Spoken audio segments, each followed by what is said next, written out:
السلام علیکم۔ بہت سارے ہمارے بھائی بہن ایسے ہیں جو حصار کے حوالے سے پوچھتے ہیں کہ حصار کیا چیز ہوتی ہے، اور اگر میں حصار کرنا چاہوں تو مجھے کیا کرنا چاہیے۔ تو اس حوالے سے آج آپ لوگوں کی رہنمائی کر دیتا ہوں۔ حصار کا معاملہ یہ ہے کہ حصار آپ شیاطین جن جنات سے بچنے کے لیے اور برے اثرات سے بچنے کے لیے حصار باندھا جاتا ہے، اور اللہ رب العزت سے درخواست کی جاتی ہے کہ اللہ ہماری حفاظت فرما۔ اب حصار کا دو تین طریقے ہیں۔ ایک طریقہ میں آپ کے سامنے پہلے بیان کر دیتا ہوں۔ سب سے پہلا طریقہ یہ ہے کہ آپ صبح جب بیدار ہوں، اٹھیں تو آپ 11 دفعہ آیت الکرسی پڑھ کر اپنے اوپر پھونکیں اور اللہ سے دعا درخواست کریں کہ اللہ میں اپنا حصار باندھ رہا ہوں تو میری حفاظت فرما۔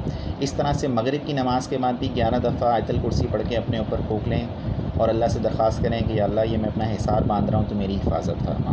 اور رات کو سوتے وقت 3 دفعہ آیت الکرسی پڑھ کے اپنے اوپر پھونک لیجئے تاکہ رات بھی آپ کی بہتر گزرے۔ تو یہ آپ کا پورے دن کے حوالے سے حصار ہو جائے گا، اور اللہ رب العزت کی ذات آپ کی ہر موقع پہ مدد بھی فرمائے گی، اور آپ مختلف قسم کے وسوسوں، خیالات، جنات اور ان چیزوں سے آپ کا تحفظ بھی رہے گا۔ اللہ پاک عمل کی توفیق عطا فرمائے۔